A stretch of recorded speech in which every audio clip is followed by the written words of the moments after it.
खुशामदीद, हम वापस आ गए हैं और मिसेस जलाल जो न्याज बना रही थी वो तैयार हो गई है और अब वक्त हुआ है न्याज को सर्व करने का।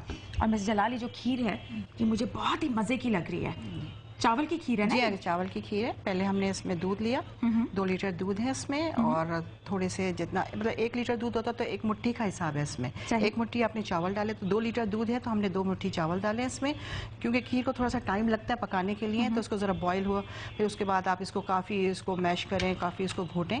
घोटने के बाद हमने इसके अंदर खोया डाला है और क्या कहते हैं अब हम इसकी गार्निशिंग, जी हाँ ये हमारा खोया है, अब हम इसकी गार्निशिंग करेंगे। ठीक है। और ये जो न्याज का कॉन्सेप्ट है इसमें 2 ओपिनियंस हैं लोगों की। कुछ कहते हैं न्याज नाम की कोई चीज़ नहीं होती, कुछ लोग कहते हैं न्याज होता है। इसके बारे में थोड़ी सी वजाहत आप करेंगे? जी असल में न्याज को ये समझने कि न्याज है क्या, यानी कोई भी खाने की चीज़ जो किसी के इसाले सवाब के लिए पेश की जाए। अमीर आप हमें बताएं कोई बचपन की ऐसी याद जब न्याज हुआ करती थी, क्योंकि मेरी तो बहुत सारी यादें। मोहल्ले में मैं ट्रे लेके निकल जाती थी, छोटी छोटी कटोरियों में खीर होती थी और सबके घरों में अम्मी मुझे भेजती थी वो बांटने। तो आपकी कोई ऐसी बचपन की याद है? मुझे खाना बहुत ज्यादा याद है बचपन में, जो लोग आया करते थे लेके बल्कि हम अक्सर इंतजार किया करते थे कि वो कहीं पे हलवा आ जाए, कुछ आ जाए, और पकता भी था घर पे। तो हमारे यहाँ कभी भी वो कोई कॉन्सेप्ट स्ट्रांग नहीं था कि ये न्याज है या ये नहीं है।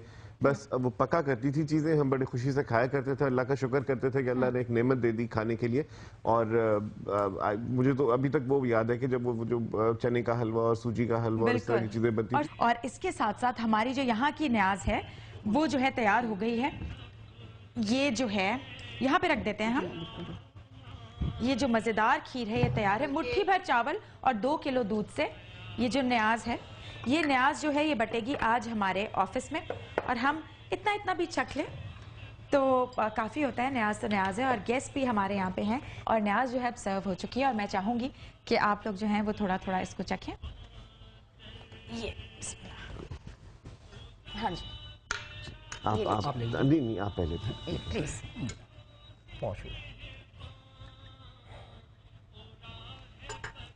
ये चीज़ें बहुत उम्दा और लजीज लग रही हैं। जज़ाकल्लाह। ये ले आमिर, वेरी नाइस, शुक्रिया। बस कोशिश है हमारी कि हम मिलके। अच्छा मौलाना साहब, आप हमें हुकूकुल इबाद के बारे में थोड़ा सा अगर कुछ बताते चले, उसकी अहमियत के बारे में। मैं इस दिन के तसव्वुर से मैं बता दूं कि देखिए मिलाद का माना ये नहीं कि तातुल हो और एक जगह पर हम आकर बैठ जाएं। तो मिलाद देखिए शरीयत हमें हरकत की तालीम देता है, जैसा कि अरबी के अंदर के मक़ूला भी हैं कि हरकत में रहना ये ज़िंदा लोगों की निशानी है और इसी तरीके से फारिग रहना ये मुर्दों की निशानी है। तो मिलाद का ये तसव्वुर नहीं है कि आप वसल्लम को एक दिन के अंदर बिल्कुल ख़ास किया जाए। हर घड़ी आप वसल्लम की है, हर दिन आप सल्लल्लाहु अलैहि वसल्लम का है। यहाँ तक कि अल्लाह रब्बुल आलमीन ने कलमे में, आज़ान में, खुतबे में, नमाज में अलगर्ज शरीयत की कोई ऐसी शे नहीं जहाँ पर अल्लाह ने अपने हबीब को ज़िक्र ना किया हो। यहाँ तक कि एक ऐसा ज़माना आएगा कि लोग जो है वो ईमान वाले ख़त्म हो जाएंगे रुए ज़मीन से, बिल्कुल कोई कलमा पढ़ने वाला नहीं होगा, लेकिन अल्लाह रब्बुल आलमीन तो अपने हबीब वसल्लम पर दुरूद पढ़ता होगा। जैसे कि कुरान में अल्लाह ने इरशाद फरमाया कि बेशक अल्लाह और उसके फ़रिश्ते रिसालत में आप सल्लल्लाहु अलैहि वसल्लम पर दुरूद व सलाम पढ़ते हैं, लिहाजा ए मोमिनो तुम भी आप वसल्लम पर दुरूद पढ़ा करो। अमीर बहुत मज़े का है। मज़े का है।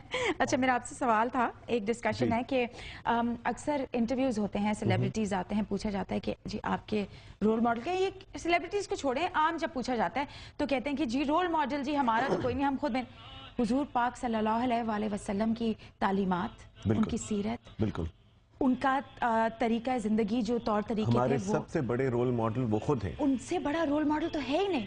और आसान तरीन खूबसूरत ज़िंदगी गुजारने के तरीके हमारे अक्सर साथ। लोग पूछते हैं कि तुम कहते हो कि वो आपके रोल मॉडल हैं, हुजूर सल्लल्लाहु अलैहि वसल्लम हम सब के रोल मॉडल हैं, तो फैशन डिज़ाइनिंग का कॉन्सेप्ट कहाँ से आ गया? मैंने कहा वो उन्होंने अपनी ज़िंदगी में हमेशा नफीस और उम्दा लिबास पहना था। बिल्कुल उनके बारे में लिखा गया है कि उनका जो लिबास, जो उनके मलबूसात होते थे, उनको लोग पसंद किया करते थे और वो अलग नजर आते थे लोगों से, क्योंकि इस कदर नफीस और उम्दा लिबास वो पहना करते थे। बिल्कुल तो फैशन डिज़ाइनिंग आ गई ना। बिल्कुल आ गई। फैशन डिज़ाइनिंग क्या है? एक इंसान की शख्सियत को बेहतर बनाना, उसको उम्दा दिखाना, उसको नफीस दिखाना। और इस्लाम में ये भी है कि अगर आप मुसलमान हैं तो आप दूसरों से बेहतर नजर आए। ہر لحاظ میں بہتر نظر آئے، اپنے لباس میں، اپنے سیرت میں، اپنے حرکات میں، اپنی گفتگو میں، ہر چیز میں. تو لباس بھی ایک بہت امپورٹنٹ ایلیمنٹ ہے اس کا. بالکل. سوری امیر، جی پھر میں آپ کو انٹرپٹ کر رہی ہوں. ہم ایسا کرتے ہیں کہ چھوٹی سی بریک لے لیتے ہیں، اس کے بعد آتے ہیں اور جو ہم باتیں کر رہے ہیں اس کو کنٹینیو کریں گے چھوٹی سی بریک کے بعد.